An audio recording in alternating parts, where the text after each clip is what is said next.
Welcome to Talking Business, a produced in Melbourne, Australia.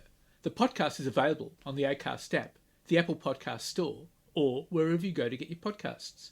Or you can get it at the Business Acumen website at www.businessacumen.biz. I am Leon Gettler. My job is to review and monitor the week's news in business, finance and economics. I bring it all to you every week. This is episode number 25 in our series for 2021, and today's date is Friday, July the 23rd. First, I'll be talking to tech guru Mick Esber, who created the new and innovative app Be Happy, which rates, classifies and blocks negative, fake, biased, hate, violent and explicit content on social media using best-in-class technology. It has been designed to deliver easy-to-use tools for users to manage what they send and receive, is completely ad-free and does not sell personal data to third parties. And I'll be talking to Indeed economist Callum Pickering about Australia's latest jobs figures. But now let's talk to Mick Esber.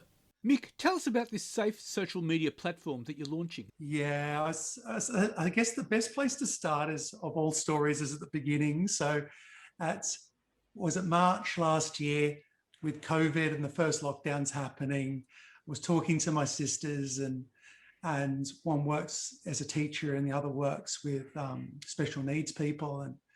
And one of them just wanted to talk about it and was jumping on all the different social media things, and another one, the one that was with special needs people at the front line just was overloaded and had to kind of drop out of the conversation with us because of all the kind of toxic social media content going around. They had like a comment and they were trolled, and all this kind of stuff really impacted my sister. So I kind of saw firsthand that, and it made me reflect and talk to my other sister, who we thought were a bit more resilient, that actually it did affect us as well, and the way that we interacted with each other and probably our own mental health. So, and I kind of thought about it, well, is there a kind of safe social media platform that isn't toxic, that doesn't kind of reward negative or bad behavior? And I kind of racked my brain and kind of couldn't find one. So being a tech, I was like, well, I could build that. So began the journey and put together a lot of the AI tools and things behind it, which essentially is using Google's Jigsaw program, which is basically founded for cleaning up a toxic internet and helping moderate and curate conversations.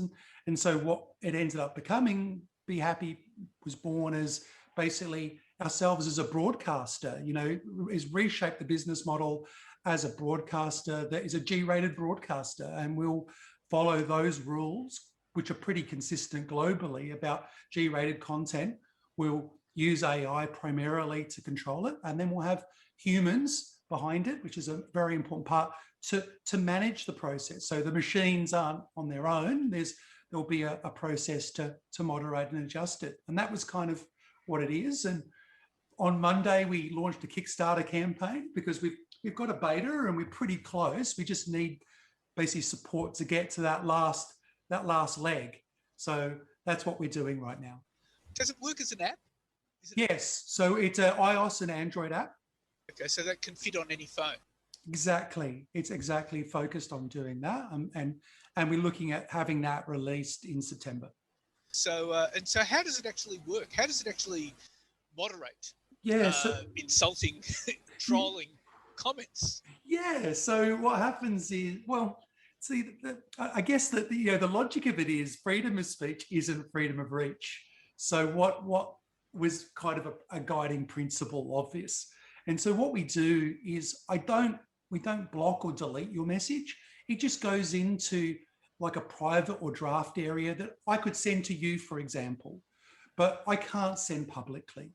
So basically, if it's something that isn't G-rated, if it isn't something that a child or you, as I would say, I could say to my kids or say to my mother, then it probably isn't going to fly. And that basically is the G-rated kind of label. And how we do that is we use a range of AI tools, primarily from Google and stuff, or based on Google, and some outsourced ones that do that and curate that in the background. If you say something offensive, it will detect that. It will put it into drafts. If you disagree with that, you can then go to our moderators and say, hey, I think this is wrong. And then we can obviously work with that to see if that's incorrect and then improve the model. And that's basically how it is that we're going to police that environment to make sure that it's a G-rated space and enforce that. Just say I'm on Twitter or Facebook or whatever, and I get this offensive comment. What happens to it? It goes into a draft for me to read?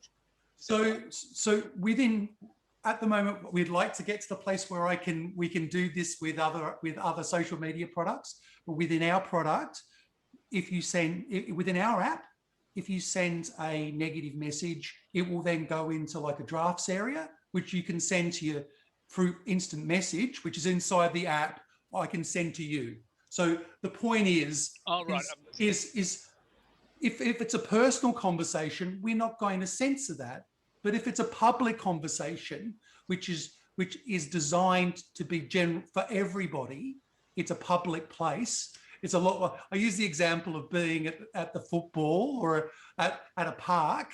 There's certain language. In the old days when I used to go to the football, if you spoke out of turn, there were women with umbrellas, old women with umbrellas that would hit you. That was to manage your language. So I think we've always had that moderation, and unfortunately, in the internet, we don't have that moderation in a digital sense, and that's what it's supposed to do. But it doesn't stop your freedom of speech. So I can still send that to people I know.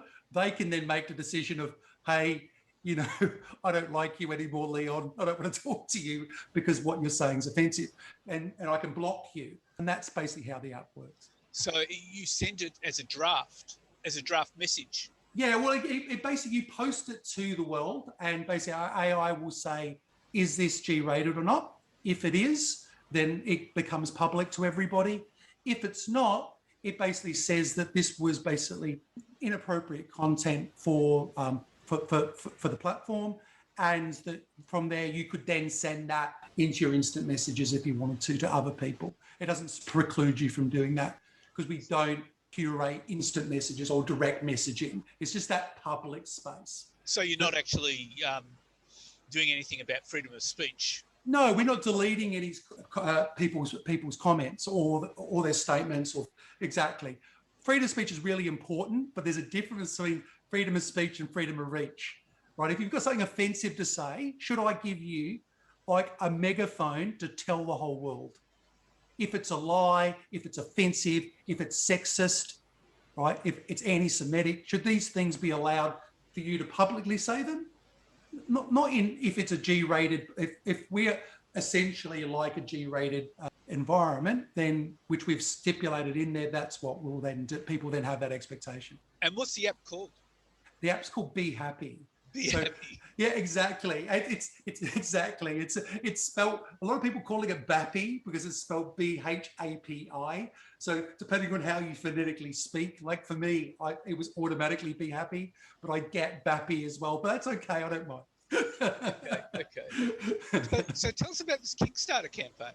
Yeah, so we started literally yesterday, and we've got a few legs into it. We go until the end of the month. So yesterday meaning the 1st of July? Correct. So with all of July, we're pushing this out there, going out to people to basically pledge to support us to launch in September.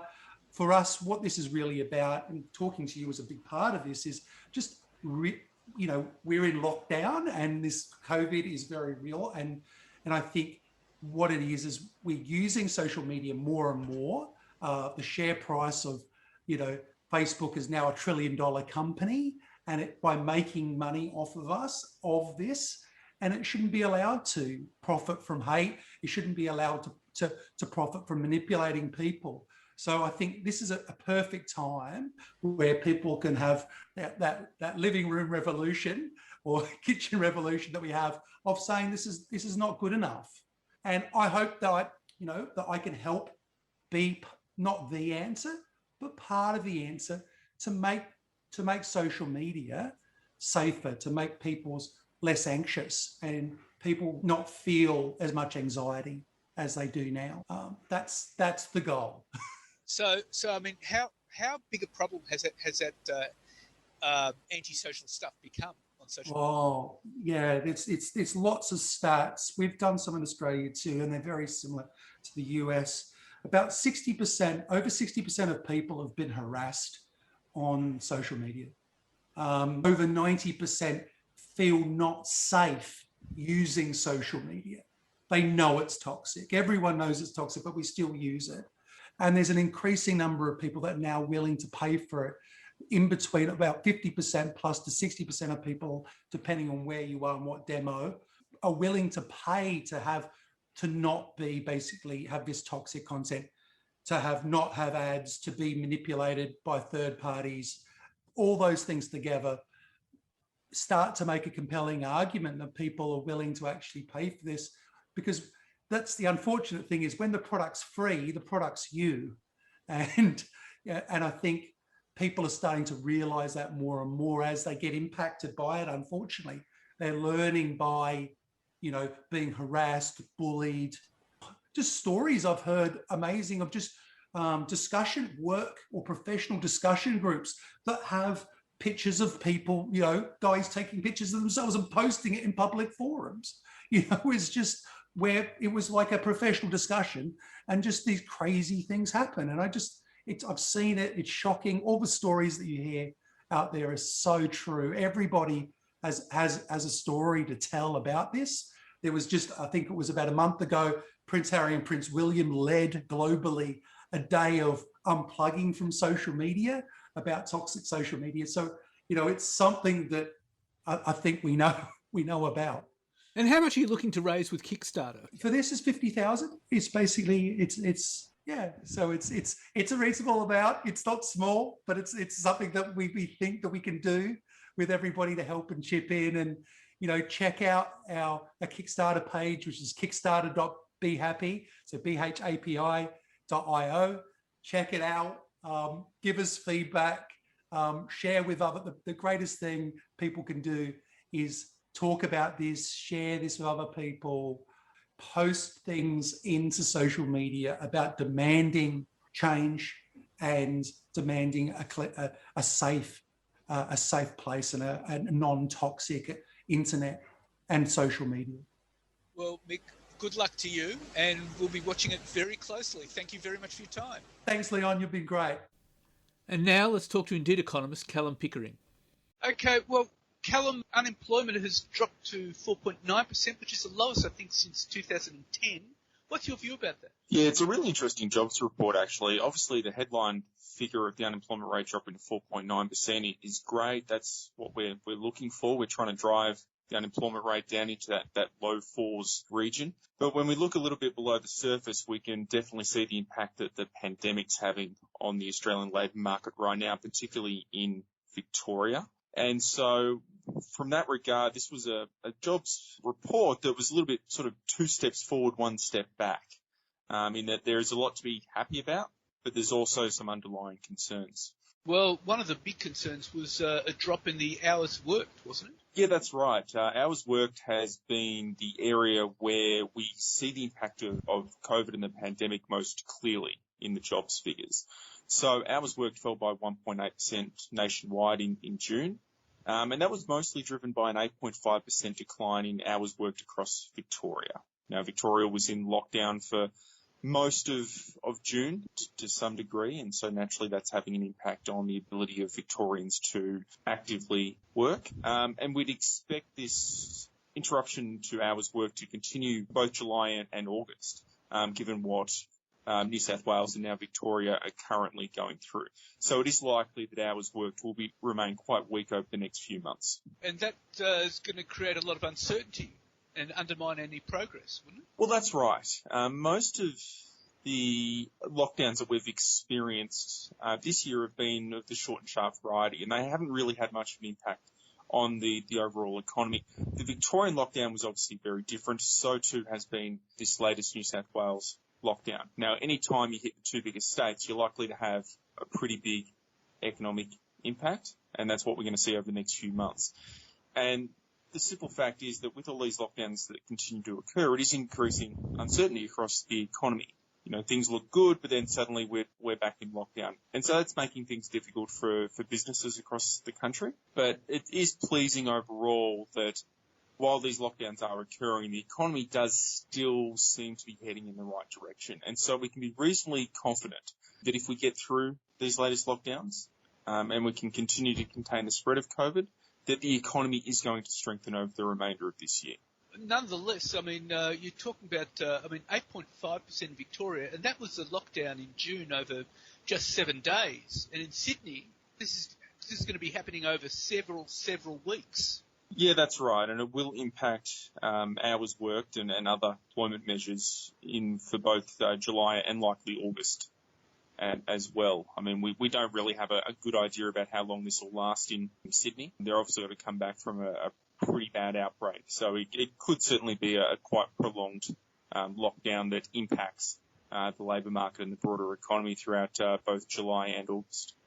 What about employment numbers? Did they go up? Yeah, so employment was up 29,100 people in the month, which is a pretty good outcome. It's not quite the sort of very large numbers we've been seeing throughout much of 2021, but it's certainly not a bad outcome. There was a fair bit of variance though across the country. So employment in both New South Wales and Victoria fell by 9,200, and so the growth was being driven by the other states. Growth overall was full-time, mostly full-time. It was full-time employment was up 51,600 people, whereas part-time employment fell 22,500 people. And the decline in part-time employment likely reflects some of that impact from lockdown, because as we know from previous lockdowns, it's typically part-time workers that sort of feel the burden of that. We really don't know how it's going to play out until we see where we're going with our vaccine rollout. Well, that's the key, obviously. If we can make a lot of progress with regards to the vaccine rollout, then it likely reduces the likelihood of these lockdowns. And if we do have lockdowns, it likely makes them shorter and sharper with a reduced economic impact. So really, from an uncertainty standpoint, we really need to get on top of the vaccine rollout, and that's going to put our recovery in a much better position going forward. Okay, but the issue is, because these are happening at a much faster than anticipated rate, wouldn't it create skill shortages? Well, this is one of the things that businesses are dealing with right now. So the unemployment rate has come down much faster than anticipated. The Reserve Bank of Australia thought we'd be at around a 5% unemployment rate by the end of the year. We're currently at a 4.9% rate, and it looks like it's going to decline further over the remainder of the year. And what happens when the unemployment rate gets this low is that skill shortages begin to emerge, and they become broader as the unemployment rate declines. So it is likely that a number of businesses are going to find recruitment more difficult over the second half of this year than they've found over the past decade or so. And if that happens, then it is likely we are going to see a little bit more wage competition amongst employers, both to attract new staff as well as to retain existing staff, which could prompt higher wage growth. So that's one of the dynamics that we're closely watching right now. How much of an impact will this declining unemployment rate have on wage growth? That will feed into inflation figures, won't it? That's the way it's meant to work. Yeah, if we can get the unemployment rate down low, the theory is that wage growth will increase quite sharply back towards that 3% rate, maybe even a little bit higher. And if that occurs, then inflation is likely to head back to the 2 to 3% target that the Reserve Bank has. I mean, that's basically what the Reserve Bank is looking for right now. We've obviously seen the first step in that process. The unemployment rate is declining. It looks like it'll decline further. We haven't yet seen any pickup in wages, though that isn't unsurprising, because normally it takes some time for a decline in unemployment to then transition into higher wages. But that's going to occur. We'd expect that that process to begin sometime later this year. And if we do see that higher wage growth, then we'd expect that to then feed into inflation as well. Right, okay. I mean, what's interesting with the employment growth is what impact has closed borders had on this, because we're not getting any people coming in from overseas, so they're obviously employing locals. Yeah, it's certainly been an interesting dynamic, that. I mean, effectively, Australia's population has stalled because of these closed borders. There's very little inflow or increase in the population, which is very different from what things were before the pandemic. And it has likely contributed to a much faster decline in the unemployment rate than would have occurred had borders been open.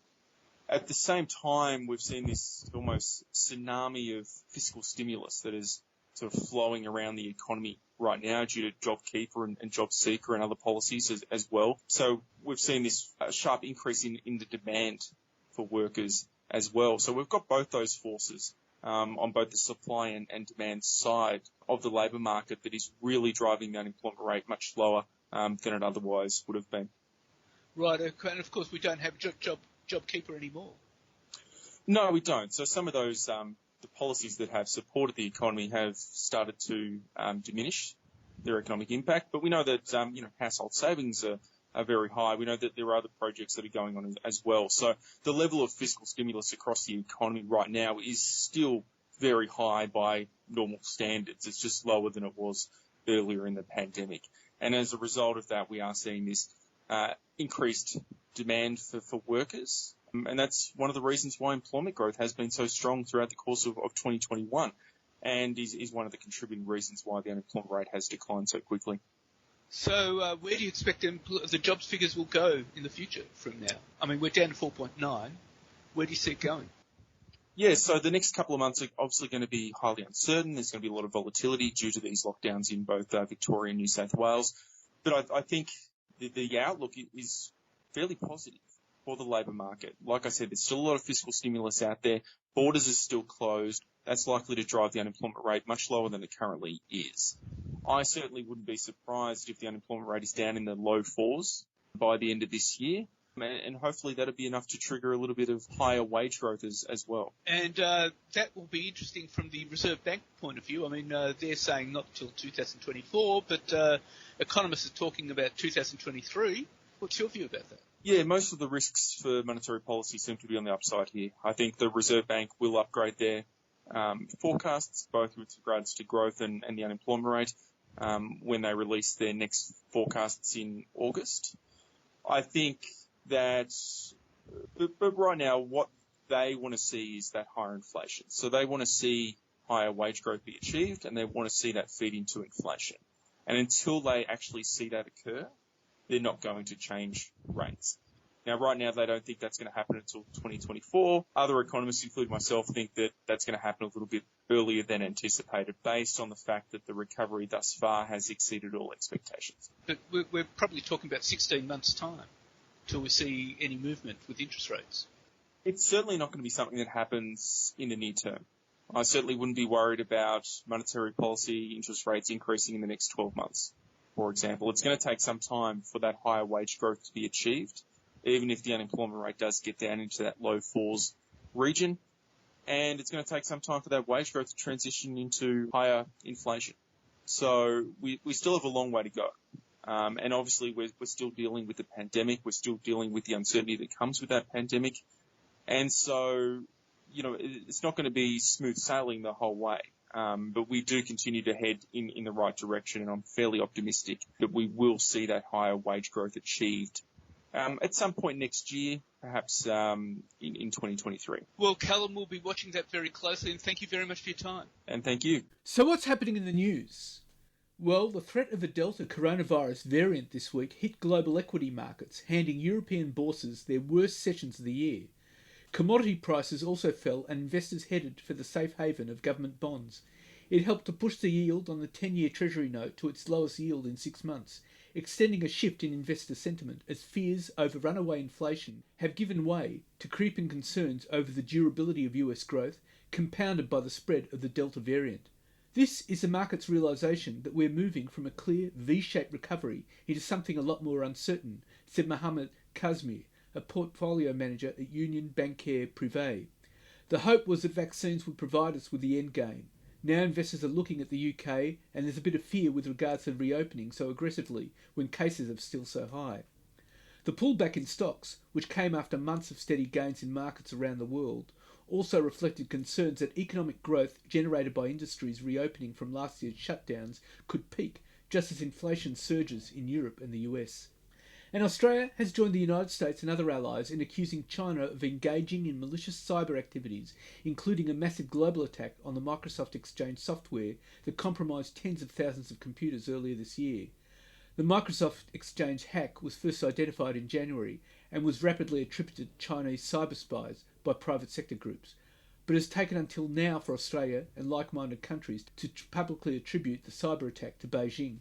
And with coronavirus outbreaks plunging more than half of Australia into lockdown, sparking calls for more federal support, the Morrison government is resisting pressures to reinstate JobKeeper wage subsidies, with at least 13.5 million people under heavy restrictions across New South Wales, Victoria and South Australia.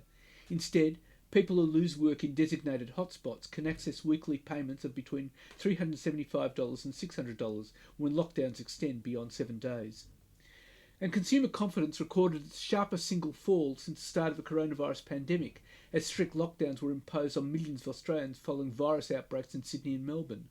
The latest lockdowns are expected to hit economic growth by $10 billion in the third quarter, with many economists expecting to see nil or negative growth in the 3 months to September and hits to employment.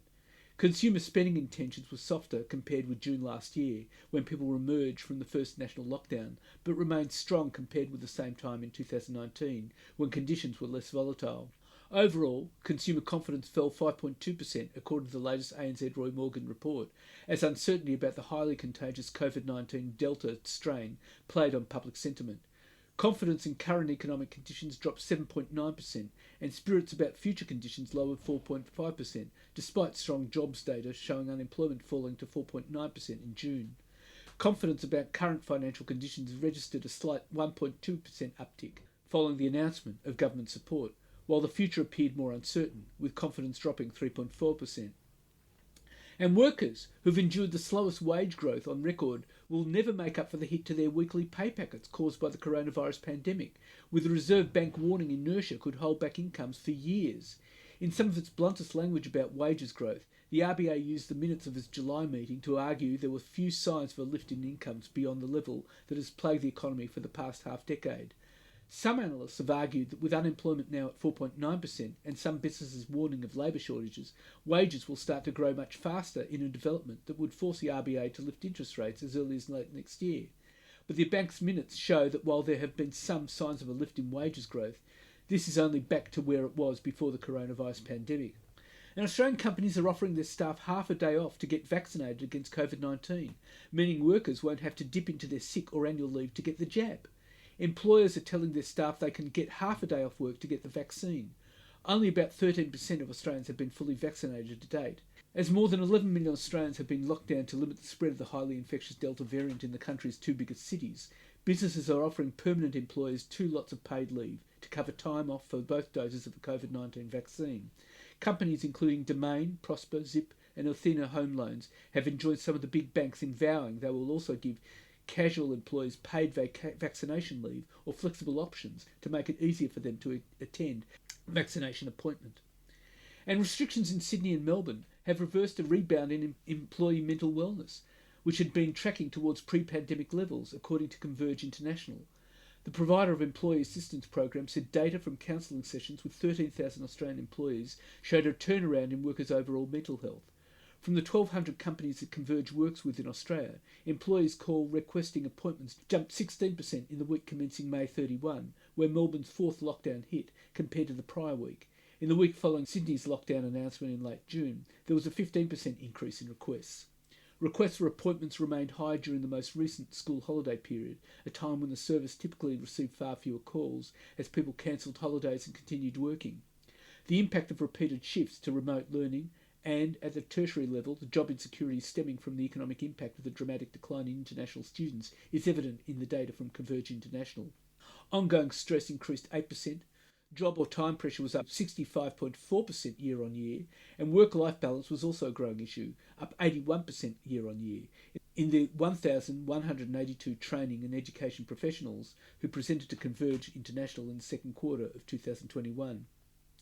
And Commonwealth Bank has led a rapid series of moves by Australia's biggest banks to support customers as strict measures to contain the Delta outbreak threaten to derail the economic recovery.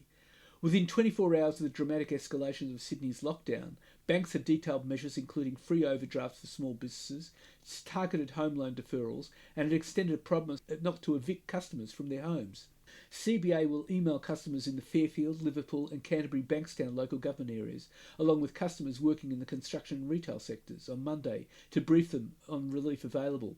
This will include freezing home loan repayments for 2 months.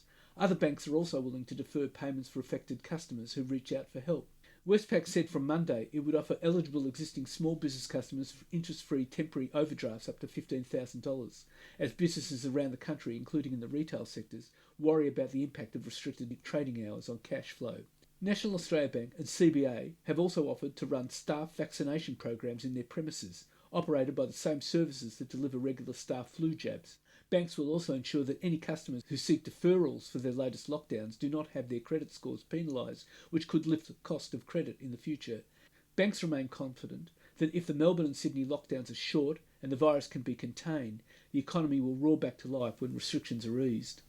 And Australia cannot hit net zero emissions by 2050 without a policy for the transport sector, experts say, and it must be focused on driving people to buy electric vehicles. In the first of a series of industry reports, the Grattan Institute argues strict regulations are needed to phase out petrol cars with emission standards of tightened to zero by 2035. It says a carbon price is the most economically efficient way to address emissions, but as that has been rejected by both of Australia's major political parties, sector-specific policies are needed to reduce greenhouse gases industry by industry. Grattan's report said there are no federal government policies to reduce transport emissions at any significant scale, and it called for tax breaks on electric vehicles and swift rollout of emission standards because a national fleet takes more than 20 years to replace, and vehicles sold after that date could be in operation after 2050. And Crown Resorts should be stripped of Victoria's sole casino licence and should ACT's Executive Chairman Helen Coonan and Crown Melbourne CEO Xavier Walsh counsel assisting the Royal Commission into the casino giant has argued. Giving his final submission to the Victorian inquiry, counsel assisting Adrian Financio, SC, slammed Crown for grave systemic breaches of the law and warned any path to reform would take at least 2 years. The hardline recommendations cast doubt over whether the investors circling Crown, casino rival The Star and US private equity group Oaktree, will still find the company an attractive target. It also raises questions about the New South Wales casino regulator's timeline to open Crown's Barangaroo site in Sydney this year. Chief Watchdog Philip Crawford unwilling to put a date on licence approval. Mr Financio said that Crown Melbourne was not a suitable licensee when the New South Wales Bergen inquiry found the James Packard Group unfit to open its Barangaroo casino in February, and that it remained unsuitable and would be for some time. And reports of alleged sexual assault have been made by employees and contractors of BHP, FMG and Newcrest. Rio Tinto says it has also had reports of sexual assault and harassment. The Senate's Education and Employment Legislation Committee is examining these allegations as part of a broader inquiry into the Sex Discrimination Respect at Work Amendment Bill 2021. The bill aims to enact legislative changes born out of Sex Discrimination Commissioner Kate Jenkins' 2020 Respect at Work report. The report found the rate of sexual harassment in the Australian mining industry was 40%, 11% higher than the average across all industries. And poorly handled sexual harassment complaints can degrade and devalue not only the survivors who report it, but an entire company's global workforce and its underlying market value, according to former AMP Capital Director Julia Slakowski. Ms. Slakowski, who was forced to bring in external lawyers to settle a sexual harassment complaint lodged against her former boss, Bo Parari, in 2017, after AMP asked her to continue to work under the former AMP Capital Chief Executive, has called on companies and investors to conduct themselves within the moral and ethical norms of their customer base, or rightly risk extinction. In an address presented to the Australian Council of Superannuation Investors Conference on Wednesday, Ms Slakowski warned the burden and consequences of reporting sexual harassment continue to fall on those who lodge complaints. And super funds have delivered their second strongest year since compulsory superannuation was introduced, with the median growth fund returning 18% in the 2021 financial year, according to research house Chant West. The only better run was 1996-97, when the median growth fund, the most popular super investment option, returned 19.4%. But the also popular balanced investment option saw some strong performers, with fellow research house Super Ratings research showing that top 20 performers in the category each returned more than 18% over the same period. According to Chant West, the top performing growth fund was Mine Super, an industry fund for coal mine workers that returned 22.6%. But the bottom end of the range still performed strongly, Chant West said, with the worst performing fund in the category returning 13%. Super Ratings said the strongest performing balanced fund was the Qantas Super Gateway Growth Fund, which qualifies as a balanced option due to its more conservative asset allocation. It returned 22%, boosting its average 10-year return to 8.1%. Due to methodology differences, Chant West counted Australian Super's balanced fund as a growth fund, while Super Ratings considers it a balanced fund, but both researchers agreed it was the strongest overall performer over the past decade, with an average 19.7% return. And JB Hi-Fi expects full-year net profit to soar more than 60% and sales to rise more than 12%, despite a weak June quarter, when compared with 30% plus sales growth in the consumer electronics retailer's core business in the same period last year. Releasing unaudited results for the 12 months ended June 30, JB Hi-Fi said it expected net profit to rise 67.4% to $506.1 million and earnings before interest and tax to climb 53.8% to $743.2 million. Group sales were expected to increase 12.6% to $8.9 billion, with online sales up 78.1% to $1.1 billion, reaching 11.9% of total sales. JB Hi-Fi and its appliance business, The Good Guys, have been big beneficiaries of redirection in consumer spending from international and domestic travel, the shift to working from home, and strong retail spending propped up by wage subsidies and record low interest rates. And Afterpay will launch a new banking app for its 3 million plus Australian users in October, as the payments juggernaut attempts to steal young customers from the major banks by creating a more engaging experience around savings. Afterpay said its own employees will begin testing the new app, to be called Money, from Tuesday, and it has obtained an Australian Financial Services licence from ASIC, allowing it to distribute deposit funds and debit cards and provide general financial product advice. Money will target Millennial and Generation Z female customers who flock to Afterpay's payments app for online shopping at fashion retailers, and now will be offered a separate app for budgeting and saving. And a mystery Sydney-based wine collector has splashed out more than $142,000 for a rare bottle of Penfolds Grange, smashing the record price for a single bottle of Australian wine. The bottle of 1951 Grange, part of the first ever vintage of the iconic wine, sold via an online auction on Sunday night for close to $40,000 more than the previous record price of $103,000 paid in July last year. It was signed by pioneering winemaker Max Schubert, the creator of Australia's most iconic wine. The $142,131 sale price, which includes a 16.5% buyer's premium and GST, was also much higher than the $120,000 the bottle was expected to sell for when bids opened 2 weeks ago. And that's it for this week. And next week, I'll be talking to Dr. Ted Dunstone, MD, founder of Biometrics and Bixalab, one of only 2 labs in the world accredited for international biometric identity standards, and world-renowned biometric and identity expert, talking about what is actually a workable vaccine passport certificate that will be recognised internationally. And I'll be talking to economist Saul Eslake about the impact of the lockdowns on the economy. In the meantime, you catch me on Facebook, Twitter and LinkedIn, and if you want, leave a comment. Wishing you all a safe and healthy